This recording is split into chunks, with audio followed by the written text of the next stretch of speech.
What did the weird kid in your school do that you'll never forget? This was at university, which makes this even weirder. I studied geology, so we went on a lot of field trips. One time we went to Spain and I noticed this rather strange girl had a tally chart in the back of her notebook. Now, this girl was odd. She wore all black clothes that were clearly not washed very well. She had bright ginger hair and would wear huge spiky plastic jewelry that was usually bright orange. Like big spiky plastic necklaces or bracelets. She would pick her nose aggressively in class, kind of girl. Anyway, I asked some of the other girls if they knew what the tally in her notebook was about, and they said that she was counting the amount of time she had successfully taken a piss while standing up. I don't know about you, but I found this fascinating. I started casually following her one day on our field trip in Spain, and sure enough, she would find somewhere she thought was discreet. It wasn't discreet, I saw everything. She would take her pants fully off, then take a mean piss standing up, the whole time with a demonic smile on her face. Crap was scary. Then she puts her pants back on, gets out her notebook to add another tally mark, then saunters off into the Spanish wilderness to do more geology. It was almost as disgusting as it was mesmerizing. So, one day we had a day off to relax and do what we wanted, so everyone agreed we would go to Madrid for the day, so we all get on a big coach and set off. The drive is like 2 hours. 30 minutes in, she starts mumbling to herself about needing the toilet, everyone around her going quiet as she becomes more agitated. Eventually she jumped up and waddled down the aisle to ask the driver to stop. After a bit of arguing and Spanish shouting from the driver, we pull over. The bus doors open, she walks back up the aisle and gets off using the door halfway down the bus. She takes 3 steps away from the door and starts digging a hole like an effing badger in heat. Now at this point I think deep down I knew what was about to happen. She's about to take a massive piss right here in front of everyone as the ultimate win/fu to her classmates she clearly hated, but boy I was wrong. She finished digging her hole. It was quite impressive given how dry the ground was. She turned herself away from the bus, dropped her trousers and took a squat over the hole. What is this? I thought. Maybe she's too shy for a stand-up piss. Nope. Out comes the most horrific crap from her pasty white butthole. Like gallons of it. I've never seen so much. The hole she dug, whilst impressive, was not sufficient for the brown mass that spewed forth. She finished, wiped her butt with a small piece of tissue she had in her pocket and got back on the bus, with the same maniacal grin I saw her have with a wild piss.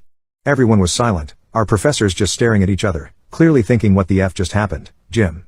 Did that girl seriously just unleash a turd tsunami in front of 40 people? The rest of the journey was just silence. I think we were all in shock. We get to Madrid and everyone slowly gets off the bus.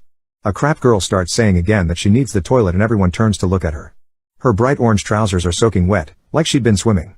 One of the other students said, Jesus Christ, what the hell happened? And casually as anything, she turns to him and says the bus ride was too long. I pissed myself a few times, at this point I'm losing my mind. What the F, lady? You stopped the bus so you could decimate the landscape? You couldn't have pissed then? You might as well have. I mean, everyone saw your massive dump. I don't think a quick piss would have bothered anyone. Seriously. Anyway, 2 girls took pity and carted her off to a public toilet. The rest of us went to a few museums and had a great day, but it was hard to enjoy, to be quite honest. Madrid's Natural History Museum didn't have the same jovial atmosphere after watching a grown woman crap and piss herself. Bartenders, what is the most memorable interaction you had with a customer?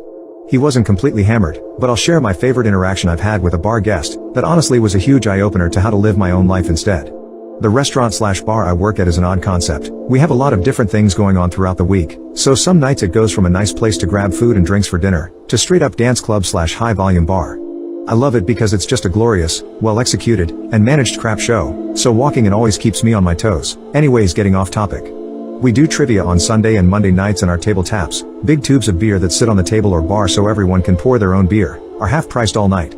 So we were a fairly new establishment and we were still getting a lot of new people in to see what all the fuss was about. This guy comes in and he's probably late 40s, normal looking guy. My first thought was he looks like a friend of mine's dad. I'm fairly observant and noticed his hands look like those belonging to someone who was in construction, or some sort of manual labor type profession. Nothing wrong with physical labor. I've done the work myself. I just sort of scan people naturally and harmlessly in my head, put them into a certain stereotype and then try to see if it holds up. I love it when the negative stereotypes don't hold up.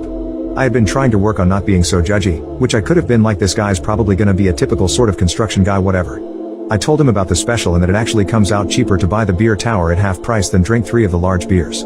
He wasn't overly grumpy or snarky, just very short with his answers. Just seemed like he didn't want to talk much. If you want to listen, I'll talk, that's for sure. So I talked him into the tower. He watched whatever sports games were on the TVs, drank some beer, and ate some food. Eventually he loosens up and gets to talking about how he just moved back in the area in the last few months after living in New Orleans for 25 years. As we're talking about New Orleans, a classic rock song, might have been Led Zeppelin, they're one of my favorites, so we'll say Ramble On came on and I said, ooh. This is a great song. So we start talking about music and he mentions he lived right outside of some fairgrounds in New Orleans and his wife and daughter would walk down the street to concerts that would come through. Widespread Panic was one band he mentioned that stood out and sort of bonded us because I had just seen them at Hangout Fest in Gulf Shores not long before this night, and we both liked some of the same bands. Throughout our conversation he would sort of randomly mention, well yeah, my daughter's normally with me during this time, but she's in college now and down in Florida on spring break. Which I mistook for a dad missing his daughter, who is now growing up, and the beers sort of bring that emotional side out. Finishing our music conversation, he pays out after he's been at the bar for about 3 hours. Our convo was sort of off and on as I went back and forth to other guests.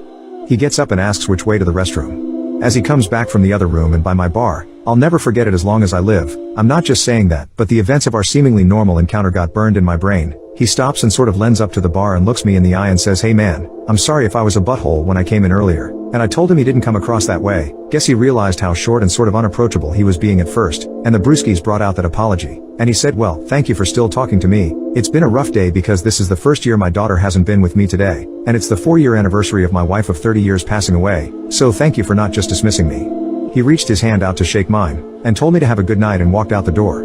I'm a fairly emotional guy, not in a dramatic way, or anything, just very empathetic, and I had recently lost my grandmother with whom I was very close. So I got teary-eyed, had someone watch my bar, and go outside to smoke a cigarette and settle down, and it's still an encounter I think of almost every day. Those minutes after that just thinking by myself were so profound. Why did you and your first significant other break up?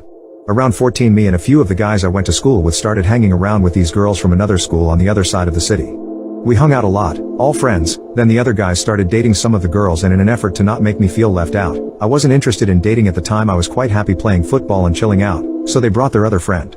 We'll call her Maria. Anyway, Maria and I are talking. We have very little in common. I like sports and music. She likes to do very little and read. I should point out here, Maria was absolutely stunning. At the time a solid 10, whereas I sat somewhere around a 5 pushing a 6. All good. This goes on for a few weeks. I like her. She's funny, gorgeous, and I was quite happy, basically sitting looking at her. This all takes place during summer holidays. Anyway, school comes around. Me, one of my best friends are sat in our electronics class. We picked it for our GCSEs and we were starting our projects that week, and he says, I bet you 20 pounds and a packet of whatever it is you're smoking that you can't make you and Maria official. I took it as a joke and said, yeah, whatever man, you're on. So for the next few weeks we were getting on well. We started meeting up earlier than the others and going hanging out on our own. By this point she'd found out that I liked her. But guys being guys, my friends never mentioned if it was mutual.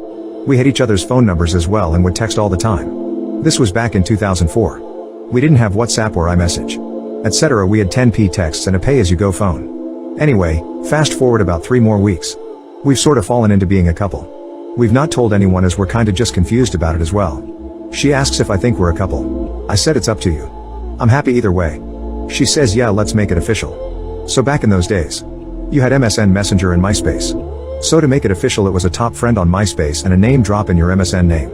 That happened. The friend that made the bet with me instantly messages me saying bullcrap. You've told her and she's going along with it. I asked what he was about.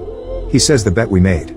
I said I thought that crap was a joke and men were just gonna see what happened. Anyway, the next time I see him he pays up even though I said I thought he was joking. A year or so later, me and my mates are stressed as all hell.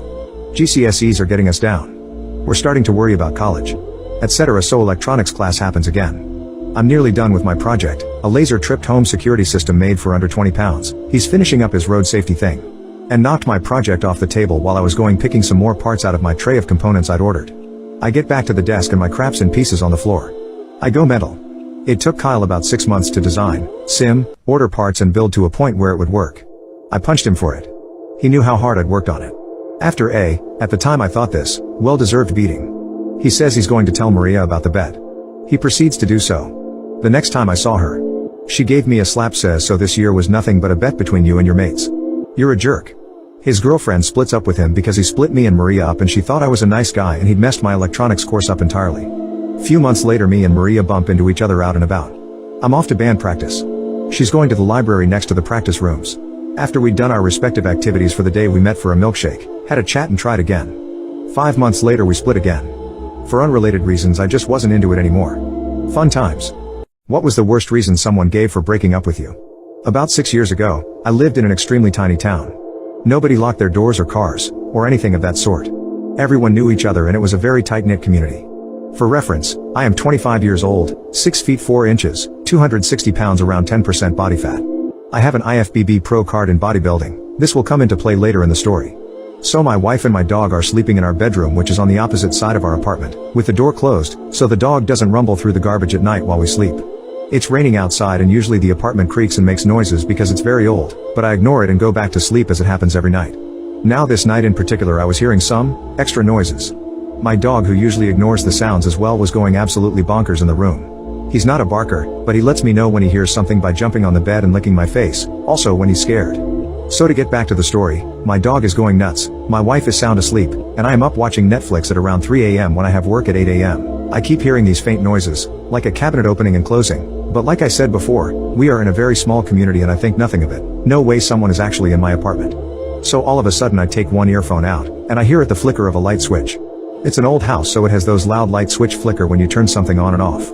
I imminently knew something was wrong, as this is not a sound I normally hear, and I get up and creak my door open just a little and see a light on in the near kitchen room. I know I shut all the lights before showering before bed, so I leap into action, wake up my wife and tell her to stay here with the dog and lock the door and to not come out unless I say everything is safe. I walk into the kitchen and there is a guy, probably late 30s, going through every drawer and cabinet I had. I said hey in a loud voice and scared the absolute crap out of the guy. I guess he thought no one was home, and he charged at me. So for reference, remember I said 6'4" 260ths of a pounds, and the guy charging at me, around 5 feet 10 inches / 160? So he charges at me and I shove him against my wall with my forearm against his neck, make a huge hole in the wall, and begin to headbutt the guy until he's nearly unconscious. I turned him around and proceeded to hold him in a chokehold headlock, and out of nowhere his wife, I later found out it was his wife, was also in my apartment and came charging at me. I put up my foot, exactly how you would imagine it in the WWE, and I punted that goober right in her gut, and she fell to the floor.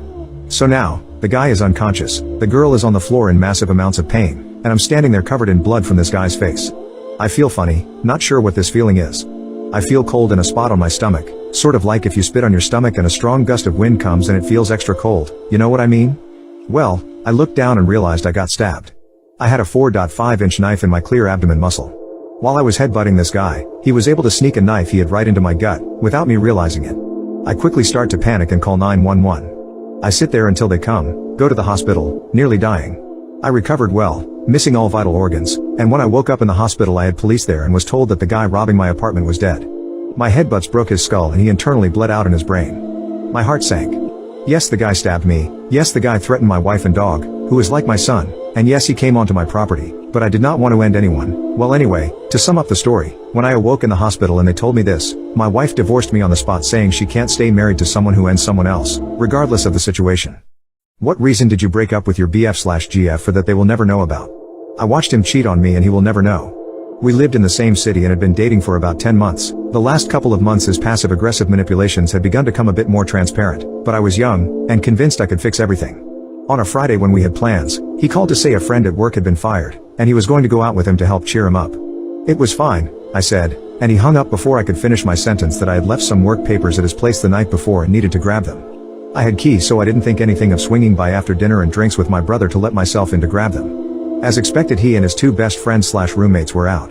What was not expected was when I was in a little office adjoining his bedroom gathering my papers, the apartment door opened and a lot of giggling ensued. I kept quiet as I assumed one of his friends was getting lucky and I didn't want to interrupt. Imagine my surprise when the giggling and intoxicated slurring approached the bedroom I usually occupied, followed by the squeaking bed springs and a symphony of noises usually associated with mating pigs. Any hope I might have had that it was one of his roommates too intoxicated to find his own room was dashed when she started yelling his name. As they were both clearly schnoozled, it didn't take long for them to pass out mid-thrust. I managed to unfreeze myself, and after spending several very sad moments looking at the irrefutable proof that this relationship was not worth saving, I slipped out the front door. I spent all night walking the city, at first feeling ashamed that he had cheated on me, then increasingly more angry that I felt ashamed, then finally angry at him. By the time morning arrived, I had decided how best to deal with the situation. I walked back to his building and called him when he picked up, clearly mostly asleep. I told him we needed to talk and I would be up in 5 minutes, and hung up, smiling for the first time as I imagined his panic. 5 minutes later, sitting in his living room, I simply said I felt we weren't working out, that I was not as happy as I suspected I could be, and that while our relationship used to be exciting, it was feeling more like a chore. I wished him the best and was walking out the door before he managed to pick his jaw off the floor. On a hunch, I went out the back door and was pleased, if not surprised, to find his half-dressed companion crouching out on the fire escape. What followed was weeks of pleading, denial and desperation on his part. When I was unyielding, he began to be suspicious. Did I know about his indiscretion? He of course couldn't ask me, in case I didn't know. So he started lashing out at all of his friends and coworkers who had been there that night, accusing them of telling me. And in this manner, they all learned of his infidelity. It caused, I later found, some major rifts between him and his friends, as they all liked me, and led to him being let go at work for increasingly erratic behavior and causing hostility with his coworkers. Parents of Reddit, why are you disappointed in your adult child? I just disowned my stepson last week. He came into my life at 12, a few months short of turning 13. He turned 23 a couple of months ago. It's been 10 years of hell. I missed my children, divorce sucks and I didn't see them enough, and really looked forward to him being my son. I knew from the moment he moved in that he was lying to me about virtually everything. No matter how big or small, he would deflect outright lies. He started getting bad grades in school, claiming I don't want to be a nerd. We worked with him. He'd get straight A's for 6 weeks, then purposefully start failing again. Then he got involved with the less desirable elements, older than him as well. He started fighting. A lot. Became his group's enforcer. At 15 he got locked up in a juvenile detention center with a boot camp-like program for 6 weeks. Model citizen. Perfect grades. Respectful. The instructors told us that they had no idea why he was even there. Came home 3 days before his 16th birthday. Perfect gentleman. On his birthday he went out with friends and disappeared for days. Came back, had obviously been using something, got in a fight with his mother, left. Came back, kicked in the back door and stole some electronics. We called the cops and they had him in 30 minutes, on his way to the pawn shop. In court the next day, he was rude and belligerent. Did 6 months in real juvie this time. Came home after Christmas. Back to school. Back to fighting. Finally got jumped by 3 guys with brass knuckles that put him in the hospital. Finally quit fighting. Dropped out of HS at 17. Got married a few months later, my wife is an idiot for supporting it. Gets her pregnant, they split up a few months in. Cue the cycle of him arguing with his mother, being hateful and nasty to her and leaving. Weeks or months go by, he comes back. Over the course of the last 6 years there have been girlfriends living with us because my wife cannot say no to her little boy. He won't hold a job. Best streak of working is about 2 months. Meanwhile he's been locked up multiple times for substances, being in a burglary ring, domestic violence, driving without a license, failure to pay child support. Did I mention that there are 2 kids by different mothers now? The latest is a return of one of the psycho girlfriends that I have explicitly banned from our property. That's crazy. Turns out a few weeks back they informed that she's pregnant. At the same time I warn her that the more she lets them hang out while I'm away, the better the chance that something bad happens. It did. He had one of his flare-ups one evening late. I'm out of town. He's stone cold sober. Gets pissed off at nothing. Really, I reviewed the security footage. Proceeds to get into an argument with his mother. Screaming in the front yard. It moves over by the garage. Grabbed her and threw her down on the driveway. Landed on the corner of the concrete on her tailbone. Couldn't get up. Spent most of the night in the hospital. I drove in from 2 hours away in the middle of the night. She's okay, but it could have been much worse. This is one more in a long string of events that culminated in physical violence for the first time. I didn't mince words. Never again. Disowned. She has agreed. Somehow I don't think it will last and that makes me sad. I have been clear though, from here out she can pick one of us. Him or me. What is the deepest, darkest secret you found out about a friend that really messed with your head? When I was around 8 years old I met a girl named Molly. Her family had moved in that summer to a house a few houses down and I really didn't see her for the first month or 2 that summer. My first memory of her was when I was playing with a small anthill in my backyard and she came over and joined me. She showed interest in my anthill and by 8-year-old logic she was the coolest person ever and we became best friends. We would play every day that we could in her backyard or my backyard, go to the pool, ride bikes, ride scooters, and play basketball. Basically if I went outside she would be out with me. A few years later we were still best friends and did everything together. When we were about 12-13ish I remember it was the late fall of 7th grade when she didn't show up for a month of school. When she came back she didn't really tell me why she was gone. She said that she was sick and was taking medication to get better, so I never thought too much about it after. We would still hang out every day but I started to notice that she wasn't the same. She wasn't as hyper as she always was, like she would have to take breaks more often when we were doing stuff. The summer before 8th grade and 8th grade she still seemed pretty normal, but I remember that her mom would call her in to take medication and she could stay out as long with me anymore. High school started. We went to the same high school but didn't get to hang out as much because I was playing baseball and she started to take up playing the piano. She used to play softball/baseball with me until she said she had to stop playing baseball so she took up an instrument. Because of our different schedules we didn't get to see each other too often and we would once or twice a week, but it felt like we never talked. In the summer after freshman year we used to hang out every day but she couldn't go out as much. She would be inside her house more and I would go over to her place and watch TV, play video games, and she got really good with the piano so she would play when my family would go over for barbecues.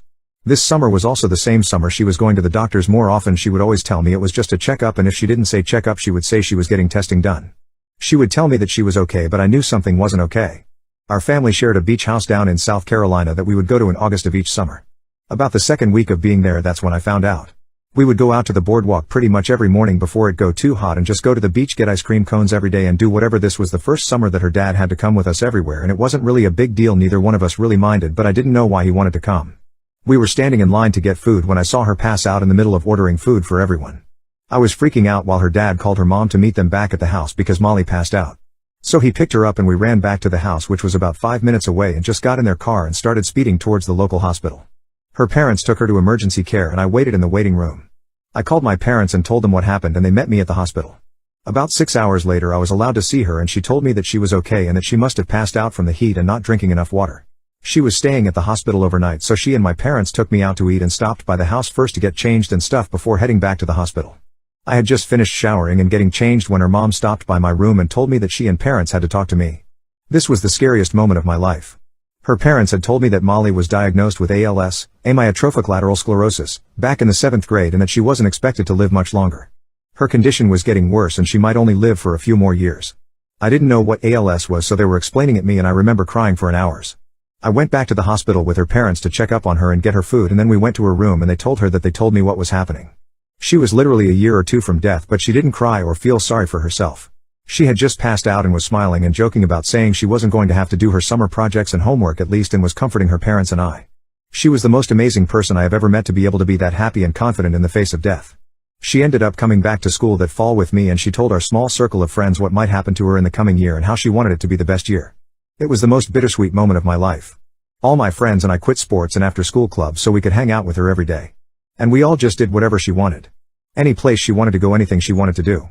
My parents would even let me sleep over at her house whenever we wanted, and I basically ended up living with her for the entire sophomore year of high school.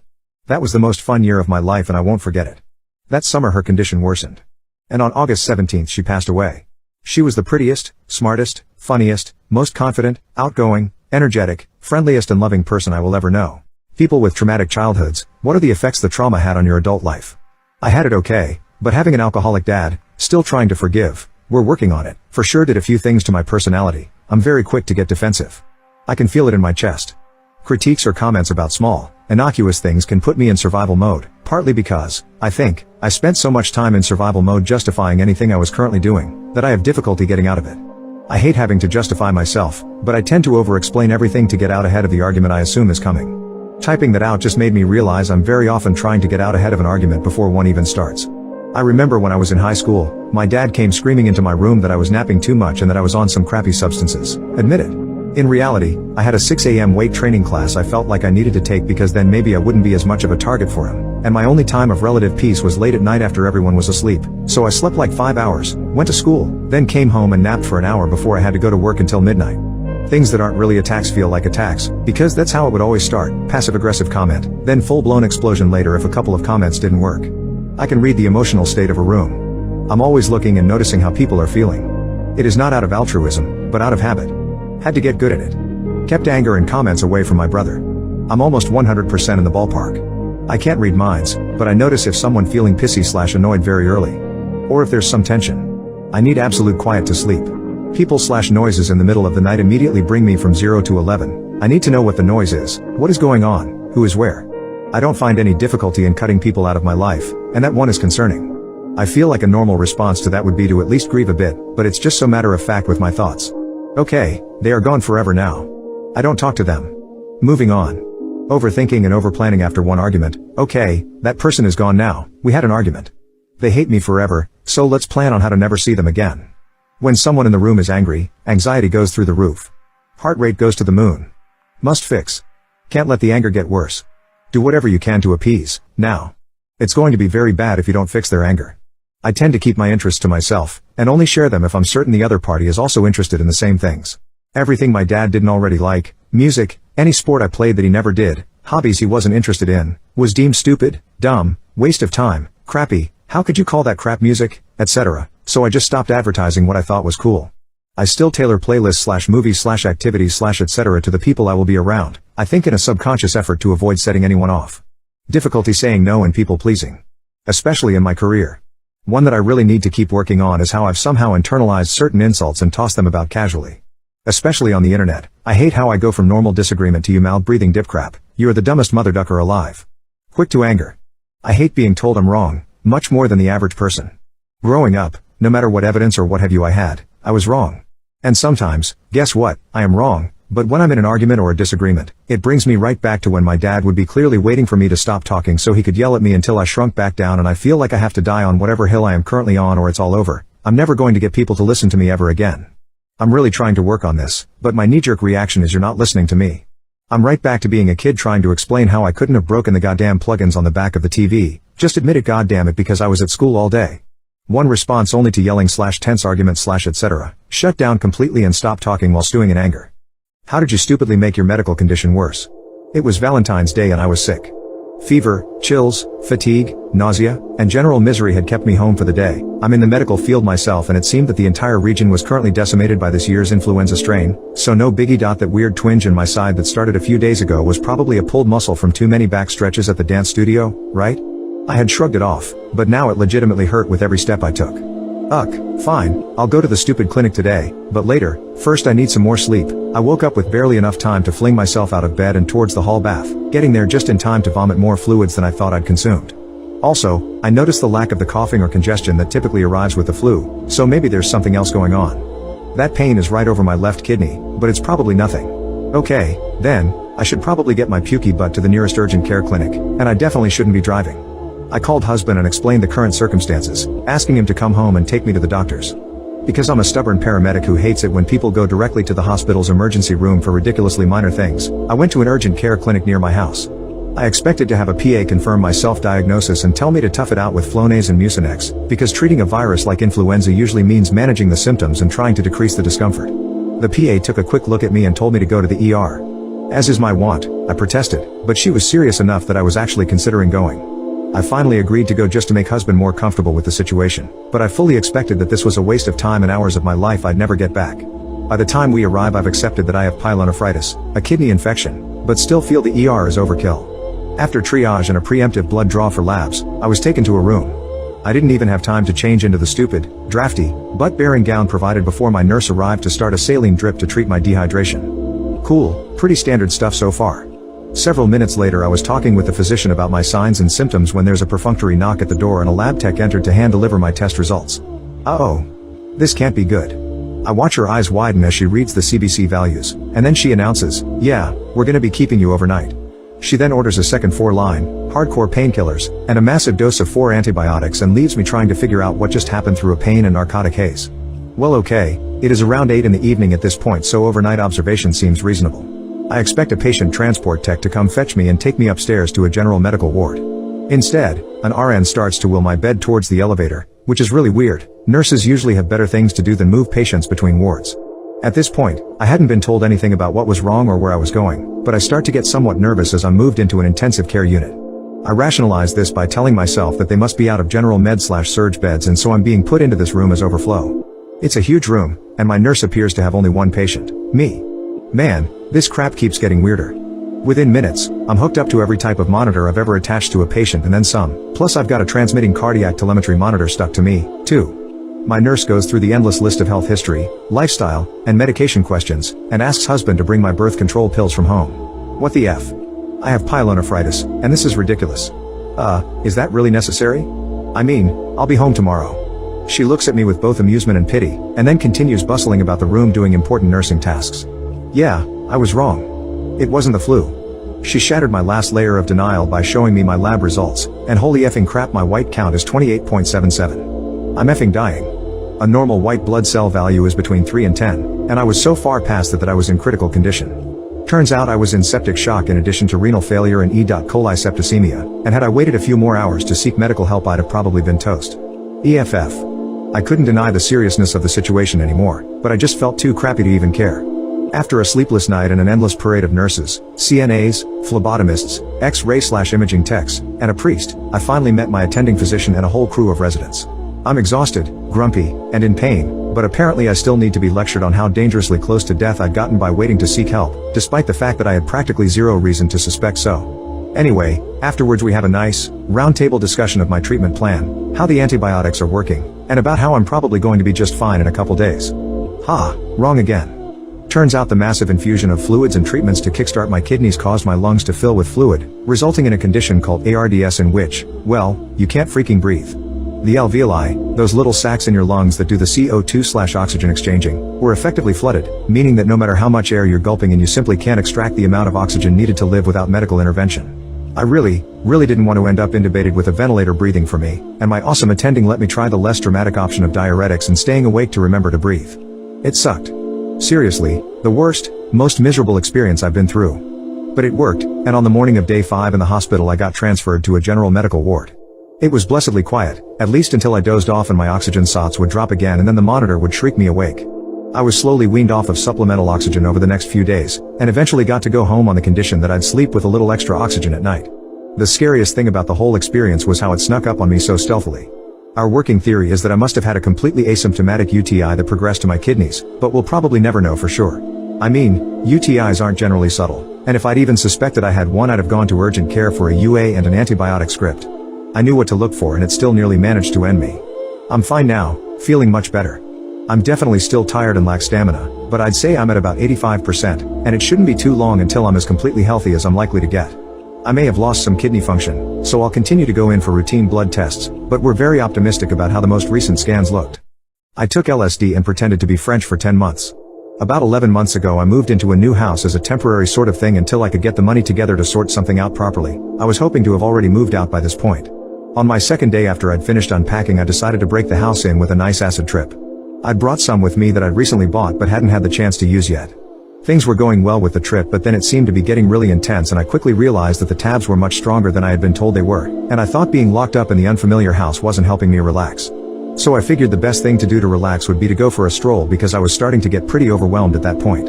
So I left the house to start my walk and my next door neighbor happened to be just arriving at the same time. It's a street of tightly packed terraced houses so next door's door is about 1 meter away from mine. I'd not met anybody on my street yet and didn't realize this was a friendly tight-knit community where people talk to each other. She said something along the lines of hello, nice to meet you, my name's, her name, are you new to the area? So basically I do this thing sometimes when people try to sell me things on the street etc. where I pretend I can't speak English. I remember a few words from my GCSE French so I just say some nonsense sentences and then people usually leave me alone. In the state I was in this conversation seemed like it would be way too intense for me and French just sort of came to me as my default response to the situation. My exact words were Je voudrais une boulangerie, one of my favorite lines to use, and I shrugged my shoulders a bit with a weak smile. She pretty much just left me to it after that and I got on my way.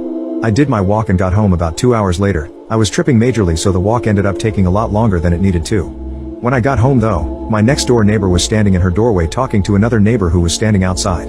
I tried to keep my head down because I couldn't handle any more human interaction but she waved at me and said bonjour, so I instinctively returned the bonjour and got inside my house as fast as possible.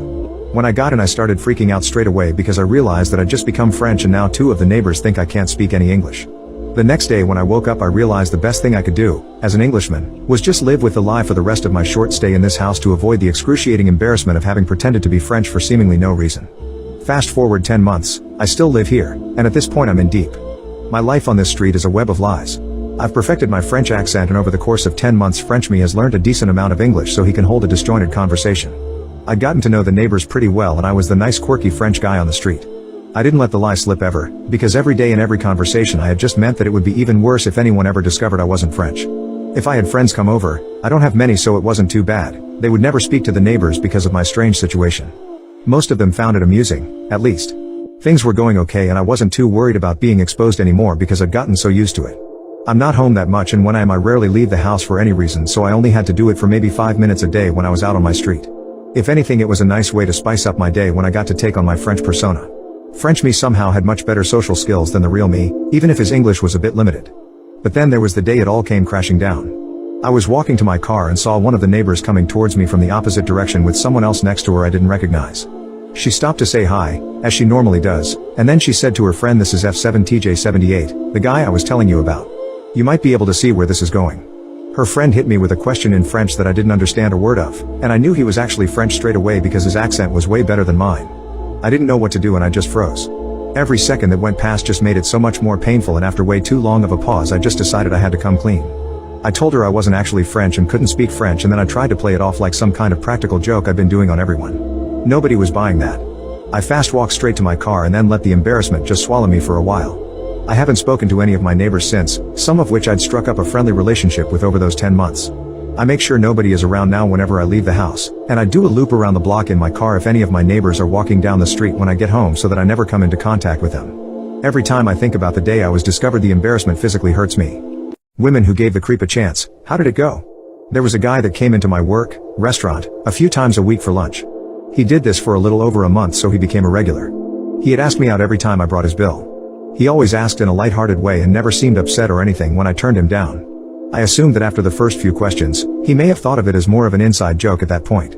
Like he was just asking now to make light of the previous rejections and to make it less awkward or something. He always gave me weird vibes but seemed nice enough, so I thought I might have just been making assumptions because of his appearance and wasn't being fair. One time that he asked, I decided randomly to agree and give him a shot. Why not, I thought. He was always super kind and I had gotten rather used to the awkwardness I felt being around him. He seemed so excited and I asked him to leave his number on the receipt and I would call/text him when I wasn't busy to set something up.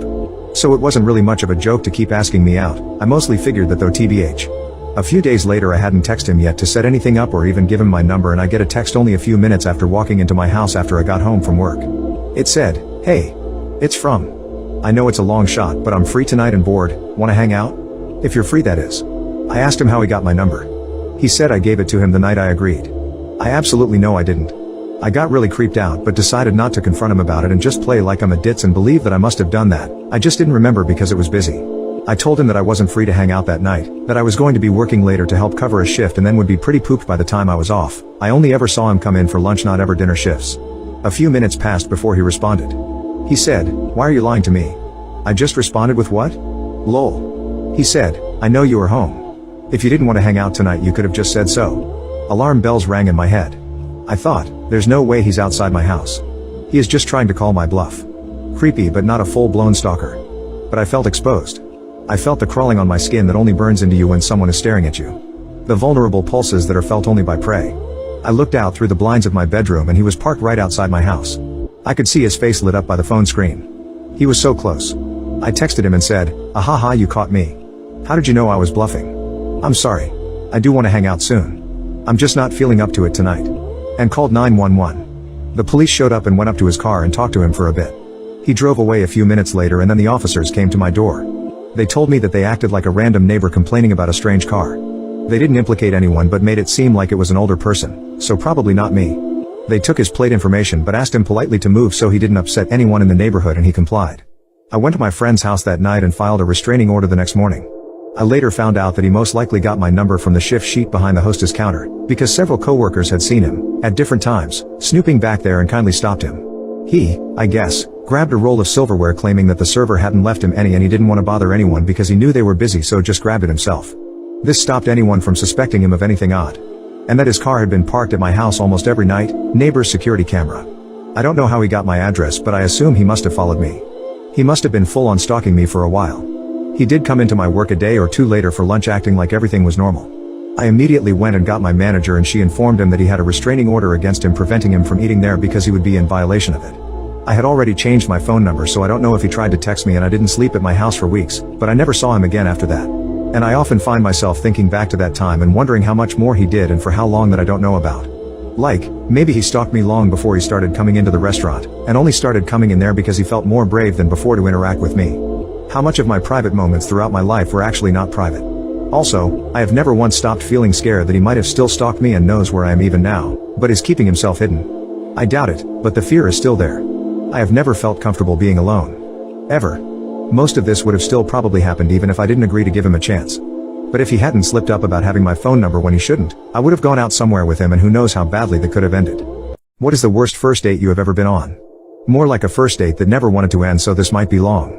I had just moved to a different state and decided to try out the online dating scene. This was before the days of Tinder, and Match.com was one of the only options. I matched with a guy that seemed to be pretty genuine, decent looking, and wasn't horrible in phone/text conversation. We decided to meet at a restaurant to grab appetizers and drinks. When we got there, the conversation seemed great. He even looked like his picture. Shortly after getting there, we both decided to order dinner because we were both hungry and had a rough day at work. He offered to pay. Shortly after ordering, he grabs my hand as it was resting on the table next to my drink. He proceeds to hold it and seems to have no desire to let it go. Sadly, he still seemed very genuine. He then switches our conversation from work and friends to how he has baby fever. We're both in our young 20s, mind you. He's still holding my hand. No amount of tugging will give him the message, and at this point I'm beyond creeped out to the point of scared. I don't believe I said a word to him after he uttered the words baby fever. Food comes. Thank heavens. I can finally get my hand back. Nope. Think again. He wants to hold hands and eat at the same time. Of course, me being a young 20-something, I ordered a salad, which is totally doable with only one hand. Rookie mistake. The waiter comes over and can obviously see my desperation. I'm fairly certain I'm sweating at this point, my hand feels gross, and I'm awkwardly looking around for an exit strategy. I can't even grab my drink without making a bigger effort, then the glorious moment happens. The waiter accidentally spills my wine on my date. My hand is finally free. My date rushes off to the bathroom to clean up. He seems overly understanding after having an entire glass of red wine dumped on him. The waiter apologizes, then looks me dead in the eye and says, "I got you, go now. I'll take care of it." I immediately got up, said, "Thank you," and got out so fast I almost forgot my coat. Waiter chased me down to give it to me. At this point, I have no clue what happened after I left, and I didn't care. I get a text later from my date that says how he hopes everything is okay. Ignore and block. A day or so later, I get a message from a coworker that someone is waiting in the hallway for me. Where I work, you can't get into the building without being an employee. I think nothing of it and walk out to see who it is. It's common to wait there as our office is only open for the IT nerds. I open the door, turn to see who's there, and yelp. Excited to see me? And I'm effed. I must have had the biggest look of disgust and terror mixed with gas on my face. Mr. Creepy Handholder Online Dating Sucks First Date works at my company. He asks how my grandma is doing. I play along assuming that the waiter said something about her. He reaches out to grab my hand and I yell out I'm infertile. I had no clue where that came from, nor did I have any idea if I was. He looked at me strangely without saying a word, and I used the awkward distraction to go back into my office. I got a message from him later that day on my work chat asking if I'd be interested in fertility treatments. I noped right out of that conversation and went directly to security. I never heard or saw him again. What happened at a wedding that let you know the marriage would fail? My cousin Jan's wedding was basically just a preamble to an elaborate dance of divorce that we all knew was coming from the moment the engagement began. For context, this took place 15 years ago in the backwoods of NC. My family is just a generation or two removed from snake handling in church, so some of the wackiness is the product of upwardly mobile inbreeding and redneck gumption. Just a few things that come to mind. Her fiancé proposed to her over the corpse of her father. He was over with the family watching TV when Jan's dad collapsed on the floor. He died before emergency services arrived. Her boyfriend grabbed her hands as she was sitting next to her father's body, pulled her up to her feet, and then asked her to marry him. He later said that he didn't want her to get away. The fiancé then disappeared for a month the week after the funeral. Nobody knew where to reach him. The bride's white trash mother told Jan that she had to get married within 4 months because she, the mother, my aunt, planned to move to another state with her new boyfriend to avoid bill collectors. When Jan's fiancé showed back up, he was cagey and weird. Eventually, it came out that he'd been living with his ex-girlfriend because she insisted that he had to give her a month of his life, or she'd take him to court for child support that he was supposed to be paying on their infant son, but had never paid. Throughout all of this, Jan continued to insist that she wanted to marry him. My mother and I did most of the wedding prep and arrangements. Jan's mom, despite insisting on the 4-month timeline to help pay for the wedding before her move, never contributed a dime, and we were both pretty convinced that the wedding was going to be cancelled at any moment. But, the day arrived, and so did the principal players. At the wedding itself, the groom walked around drinking PBR out of a massive travel thermos with a novelty straw, and told everyone who would listen that Jan was a good starter wife. Jan threw several tantrums about stupid crap, including one in which she accused the groom of stealing her drink. He told her she was a dumb whore, but it all worked out because then she found her drink. The groom pulled the ring off of Jan's finger during the reception and swallowed it as a joke. The groom picked a fight with his father because his dad had asked the ex-girlfriend to stay at home, and the groom had really wanted her to be there. Jan was in the dark about this invitation until the fight broke out. Shocking precisely nobody, except possibly Jan herself, they eventually did divorce. Eating the ring caused the groom some discomfort, so they had to cancel their honeymoon to the mountains so that he could go to the ER and get hospital-grade laxatives. They lost money on the cancellation and the ER visit, which they really didn't have to lose. That resulted in some immediate debt problems, and they lost the trailer they'd planned to rent when they couldn't come up with a deposit. That resulted in both of them moving into the groom's parents' home, into his old bedroom. Things went downhill from there. The groom's ex-girlfriend popped back up less than 3 months after the wedding, heavily pregnant with his second child. She went after him for another shared month, but Jan wasn't cool with it. The ex ended up taking him to court for child support. Jan got a second job to make ends meet while resigning herself to living with her in-laws for a while longer. One day, after he'd dropped her off at work, the groom sold Jan's car. He then disappeared for several more weeks. She lost both jobs, and shortly thereafter realized she was pregnant. The groom accused her of cheating because he thought he couldn't have more than 2 children in a lifetime, and his ex-girlfriend had already filled the quota. As I understand it, this is what ultimately caused the rift in their relationship. My roommate left her feces smeared all over the bathroom walls and poisoned me. I lived with an awful, now ex-roommate. This happened back in 2020. I moved out of a living situation where a caregiver was allowing a small dog to attack my cat. I moved out fast for her safety, unknowingly into an even worse situation. In my state, the government helps homeless people through a program, and in comes Sherry, fake name for privacy's sake. Sherry is an alcoholic with extreme IBS and, as you probably guessed, came off the streets. It was my first time moving out on my own. I noticed pretty early on that Sherry was a slob, but this was to be expected as she didn't really have experience cleaning a home. The issues started when I woke up late at night and used the bathroom. When I sat down and felt the floor and seat was wet. I turned the lights on and, to my horror, it was like a brown slaughter scene. Human feces spread on the toilet seat, the floor, the walls next to the toilet. It was like a diarrhea bomb went off. I didn't even know that was possible. I informed my landlord, who only believed me with picture evidence, which should have been a huge red flag at the time, but I was still a teenager. I confronted her the next day and she explained that she has IBS, that she can't help it. I said, I understand you have a condition, but if you make a mess it has to be cleaned. She mopped the floor, and I had to take her back into the bathroom and instruct her to clean the walls and the toilet seat where the stains remained. I thought all was well. Fast forward 2 weeks. Both of us and my cat are experiencing dry throat, intense stomach aches, migraines, and dizziness. I noticed that when I walked on the bathroom floor my feet were burning. I asked Sherry if she also felt sick. She said yes and didn't know why. It clicked a day later. I asked what she cleaned the bathroom floor with. She says, bleach. I said, how much water did you dilute it with? Silence. I asked again and she said, I just used bleach. I said, straight bleach? She started yelling and I shut myself in my room, furious. I re-mopped the floor twice before the symptoms disappeared.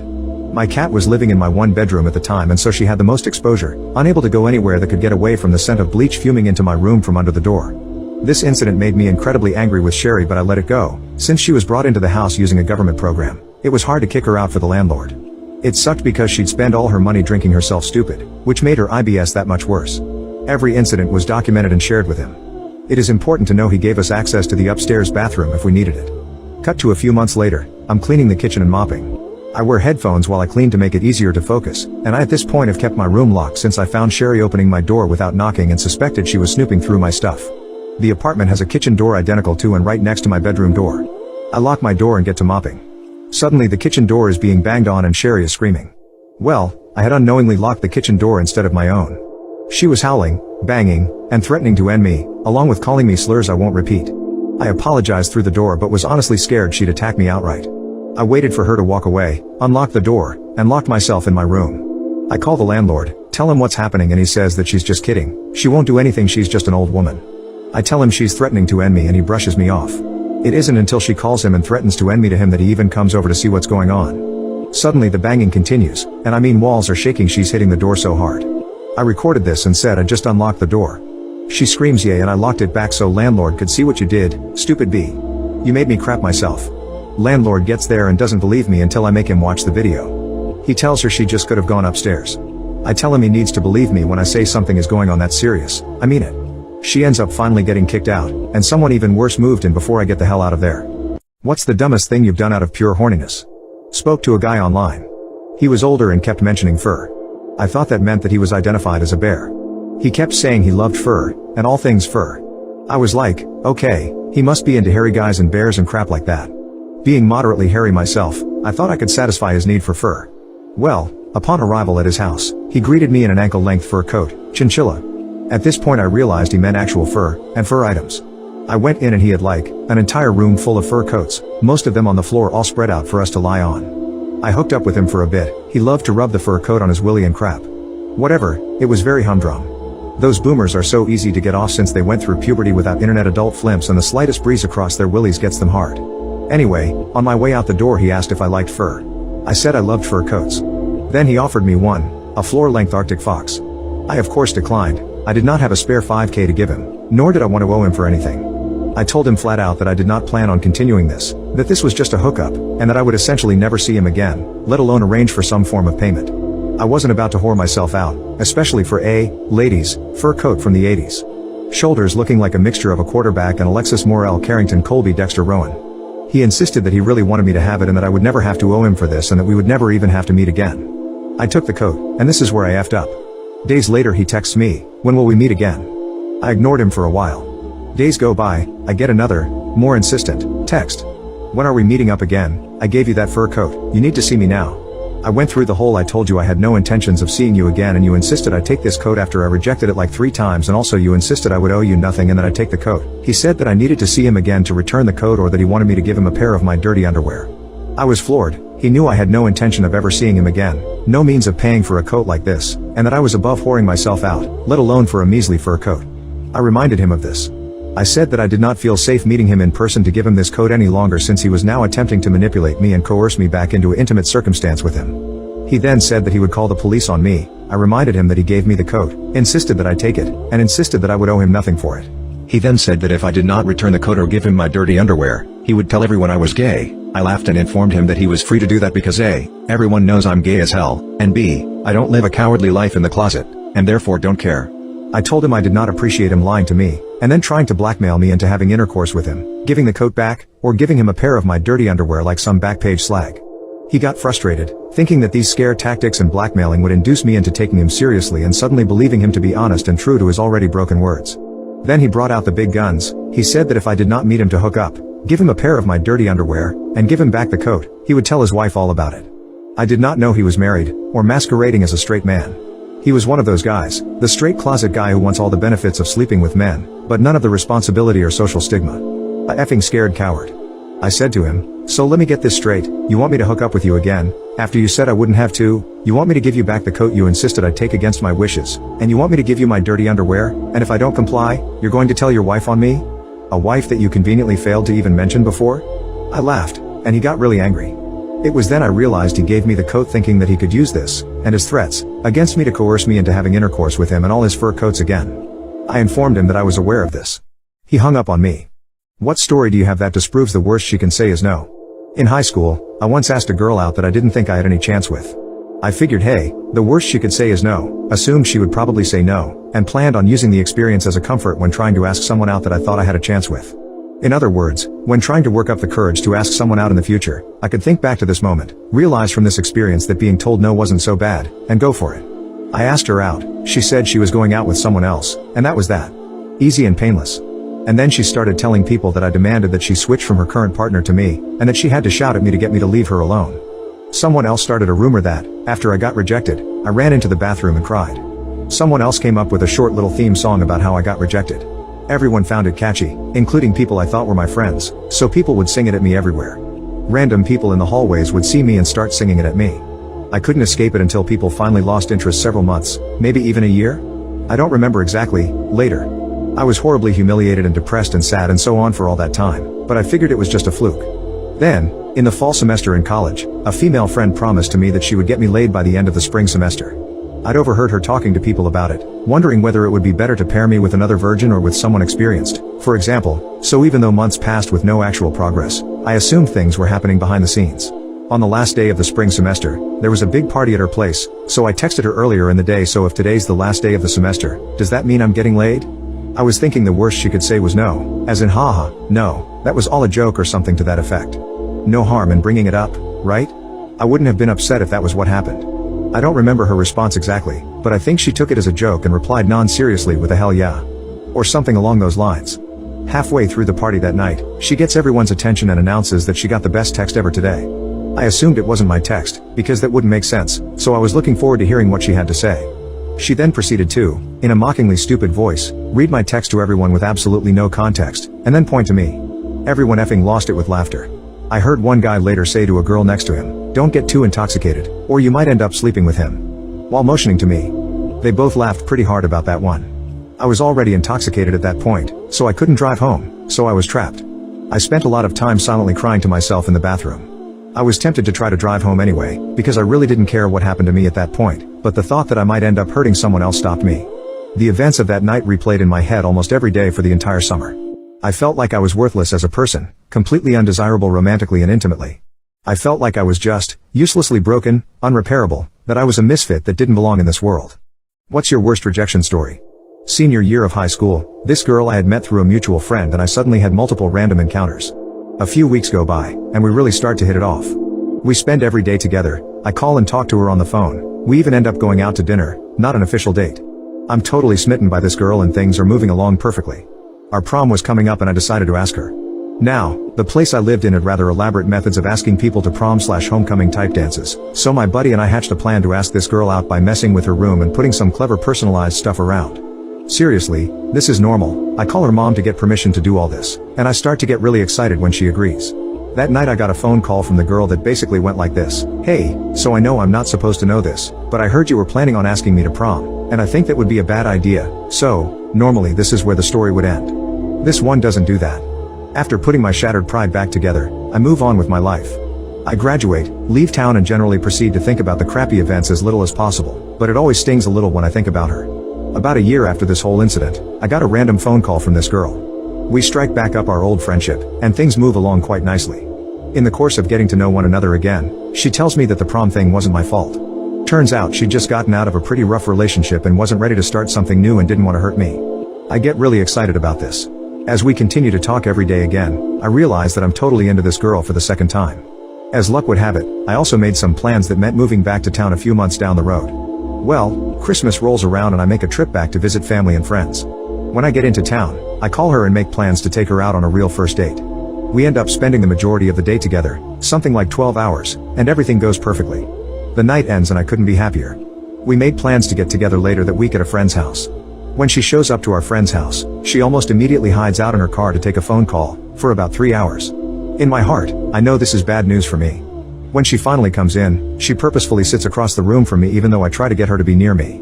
From that point on we stopped talking to one another every day and moved down to about once every few weeks. I find out months later, through Facebook, that she's dating someone else. Her ex-boyfriend. The one who called her while she was at our friend's house to profess his love and apologize for whatever wrong things he did. 2 days after what up to that point had been the most perfect date of my life. We eventually became friends again, and we both got married. Who is the worst kid, under 15, you ever met? Used to work at a summer camp where we would have kids from every demographic and socio-economic group, kids on scholarship who barely made it all the way to the super rich. All in all the kids were good with a few exceptions, one of which I will call John.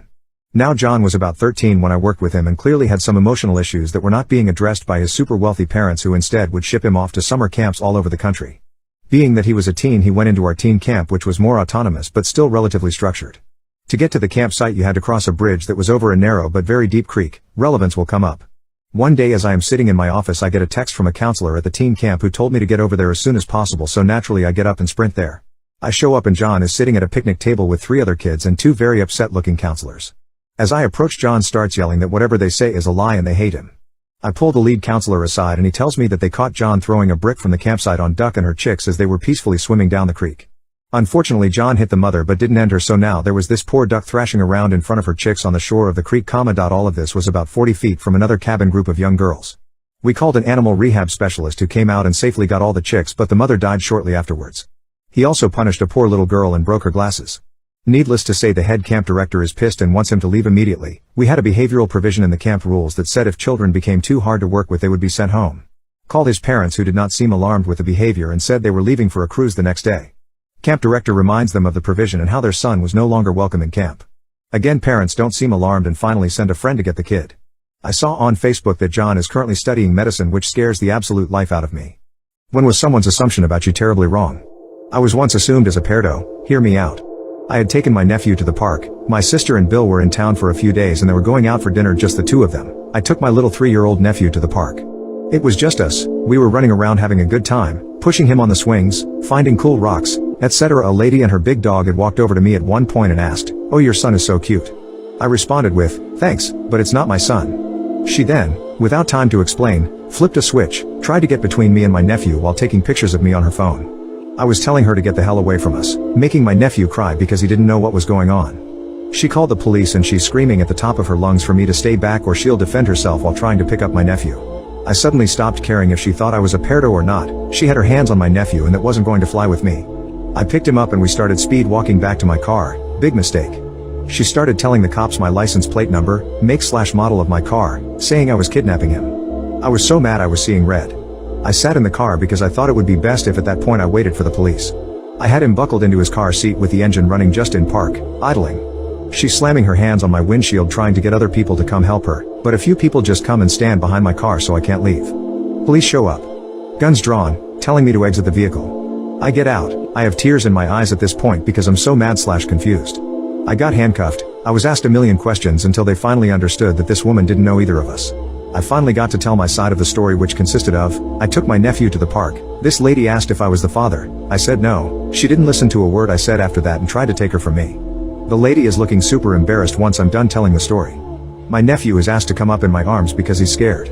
I picked him up and he cuddled right in. The cops asked the kid if I was his uncle and he just nodded yes silently.